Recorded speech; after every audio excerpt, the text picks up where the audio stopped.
नमस्कार दोस्तों, आप सभी का बहुत बहुत स्वागत है आपके YouTube चैनल स्टडी वाटिका में। दोस्तों, इस चैनल के माध्यम से जो रेलवे में प्रीवियस ईयर क्वेश्चन जितने भी पूछे गए हैं उन सभी प्रश्नों का सॉल्यूशन इस चैनल के माध्यम से करवाया जाएगा। तो दोस्तों, यदि वीडियो आपको अच्छा लगे तो चैनल को क्या कर लेना, एक बार सब्सक्राइब कर लेना।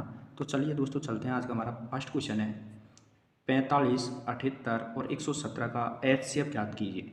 क्या याद करना है दोस्तों? HCF ज्ञात करना है, जिसे आप HCF क्या होता है दोस्तों? Highest common factor. क्या होता है दोस्तों? HCF का अर्थ क्या होता है? Highest common factor.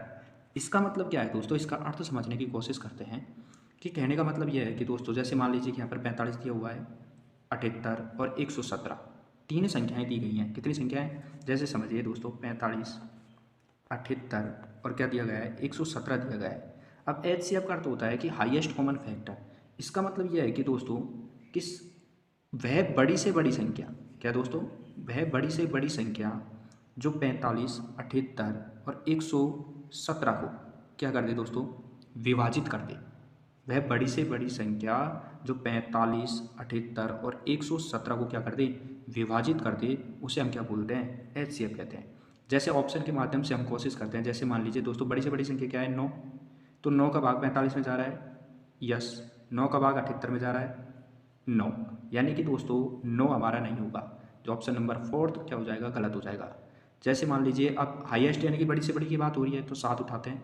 तो 7 का भाग 45 में जा रहा है, नहीं जा रहा, इसलिए 7 भी हमारी क्या हो जाती है? कैंसिल हो जाती है। तो दोस्तों ऑप्शन नंबर 3 लेते हैं, 3। अब 3 का भाग देखिए दोस्तों, 3 का भाग देते हैं 45 में, तो जा रहा है, कंप्लीट रूप से क्या हो रहा है? डिवाइड हो रहा है। 78 में देते हैं किसका भाग दोस्तों? 3 का, तो कंप्लीट रूप से क्या हो रहा है? डिवाइड हो रहा है। 117 में किसका डिवाइड करते हैं दोस्तों? 3 का करते हैं, तो कंप्लीट रूप से क्या हो रहा है? या 3 का देते हैं तो कंप्लीट रूप से क्या हो रहा है? डिवाइड हो रहा है। तो क्या होगा? Option number 3 is right answer, is correct answer होगा। नेक्स्ट क्वेश्चन होगा हमारा 13 क्रमागत पूर्णांकों का औसत 36 है। इन 13 पूर्णांकों में से सबसे छोटे पूर्णांक के 2 गुने को इन 13 पूर्णांकों में से सबसे बड़े पूर्णांक में जोड़ दिया जाए तो प्राप्त योगफल कितना होगा? यहाँ पर आप समझने का प्रयास कीजिएगा दोस्तों। बात किसकी चल रही है यहाँ पर? क्रमागत की। किसकी बात चल रही है दोस्तों? क्रमागत की बात चल रही है। तो 13 क्रमागतों का औसत कितना दे रखा है? 36। तो इसका मतलब यह है कि दोस्तों एवरेज की बात कर रहा है, और बात कर रहा है किसकी? क्रमागत की। तो जो बीच वाली संख्या होगी दोस्तों वो क्या होगी? 36 यानी कि 36 होगी। जब बात की किसकी करें? क्रमागत की करें। बात समझ में आ रही हुई दोस्तों? तो संख्या कितनी होनी चाहिए? टोटल 13 होनी चाहिए, और बीच वाली हमारे पास में क्या आ गई? 36 आ गई। तो दोस्तों, तो ये बीच वाली जो संख्या है इससे आगे लेते हैं, जैसे 37 हो गई, इसके बाद में 38, ठीक है दोस्तों, इसके बाद में 39, फिर 40, 41 और क्या होगी दोस्तों? 3 और 2 5, और इसके बाद में एक हो गई दोस्तों 42। ठीक उसी प्रकार इससे पहले लेते हैं 35, 34, 33, उसके बाद में क्या आएगी दोस्तों? 32, फिर आगे आएगी 31, फिर क्या आएगी दोस्तों? 30। तो 3 और 3 6, एक 7, 8, 9, 10, 11, 12 और 13। आगे क्या कह रहा है दोस्तों? 13 पूर्णांकों में से सबसे छोटे पूर्णांक के 2 गुने को, तो सबसे छोटा पूर्णांक क्या है दोस्तों? यहाँ पर 30 है, तो इसके 2 गुने यानी कि क्या होगा दोस्तों? 60 हो गया। फिर आगे कह रहा है इन 13 पूर्णांकों में से सबसे बड़े पूर्णांक में जोड़ दिया जाए। तो सबसे बड़ा पूर्णांक क्या है दोस्तों? 42। इसे 42 में जोड़ देते हैं तो क्या आएगा दोस्तों? 6 4 10 और 2 ये 102। यानी कि दोस्तों option number is first right answer, is correct answer होगा। नेक्स्ट क्वेश्चन है हमारा, एक सेकंड में आपको इसको शॉर्ट ट्रिक के माध्यम से उड़ा सकते हैं। एक सेकंड में, सिर्फ कितने सेकंड में उड़ाना है आपको? एक सेकंड में उड़ाएंगे, और कैसे उड़ाना है ये आपको बताते हैं दोस्तों। अब ये कह रहा है एक साइकिल चालक 2.5 किलोमीटर की दूरी 4 मिनट 10 सेकंड में तय करता है, तो समान चाल से 6 किलोमीटर की दूरी तय करने में उसको कितना समय लगेगा?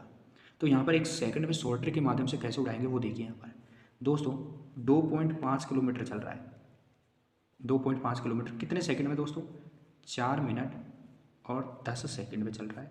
तो 2.5 किलोमीटर जब कितने में चल रहा है? 4 मिनट 10 सेकंड में चल रहा है, तो चाल क्या है दोस्तों? समान है। और 6 किलोमीटर की दूरी, 6 किलोमीटर की दूरी तय करने में उसको कितना समय लगेगा, ये आपको क्या करना है? फाइंड आउट करना है। तो इसको कैसे करोगे ये चीज़ देखते हैं दोस्तों। यहाँ पर समझने का प्रयास कीजिएगा। बहुत ही शानदार और लेटेस्ट सवाल है दोस्तों, मज़ा आ जाएगा। देखिए दोस्तों, अब 2.5 को किस संख्या से मल्टीप्लाई करें कि क्या आ जाए दोस्तों? 6 आ जाए। यहाँ पर समझने का प्रयास कीजिए कि 2.5 को मैं किस संख्या से मल्टीप्लाई करूँ कि क्या क्या आ जाए? 6 आ जाए। तो यहाँ पर देखिए दोस्तों कि 2.5 को मैं मल्टीप्लाई करता हूँ किससे, 12/5 से। किसे 12/5 से मल्टीप्लाई करूँगा तो क्या निकल के आएगा दोस्तों, 6 आ जाएगा। बात समझ में आ गई। तो ठीक उसी प्रकार 4 मिनट 10 सेकंड को, किसको, 4 मिनट 10 सेकंड को मैं मल्टीप्लाई करता हूँ। देखिए यहाँ पर दोस्तों, जैसे दोस्तों 4 मिनट और 10 सेकंड को किससे मल्टीप्लाई करूँगा, 12/5 से मल्टीप्लाई करता हूँ। तो देखिए यहाँ पर देखिए 4 मिनट को किससे करता हूँ, 12 से, यानी कि दोस्तों क्या निकल के आ गया, 48 मिनट, प्लस 10 को मैं मल्टीप्लाई करूँगा 12 से, यानी कि 120 सेकंड। और 120 सेकंड में कितने मिनट हो गए दोस्तों, 2, यानी कि कितने मिनट हो गए यहाँ पर देखिए आप, कितने मिनट हो गई टोटल, 60 मिनट हो गई। कितने मिनट हो गए दोस्तों, यहाँ पर देख सकते हैं आप, टोटल कितनी हो गई, 60 मिनट हो गई। अभी क्या कहता है कि इसमें किसका भाग देना है दोस्तों, 5 का देना है। किसका दोगे आप, 12/5, 48 और 2 कितने हो गए दोस्तों, 50। सॉरी दोस्तों, यहाँ पर कितने हो गए, 50 हो गए। तो यहाँ पर समझने का प्रयास कीजिएगा एक बार दोस्तों, यहाँ पर रुकिए 1 सेकंड में। यहाँ पर कितने हो जाएंगे दोस्तों, 50, और भाग किसका देना है, 5 का। जब 50 में किसका भाग दोगे, 5 के, तो क्या निकल के आएगा दोस्तों, 10 मिनट। और option number is for right answer is correct answer होगा। यदि वीडियो पसंद आता है तो चैनल को जरूर सब्सक्राइब कर लीजिए। थैंक यू, धन्यवाद।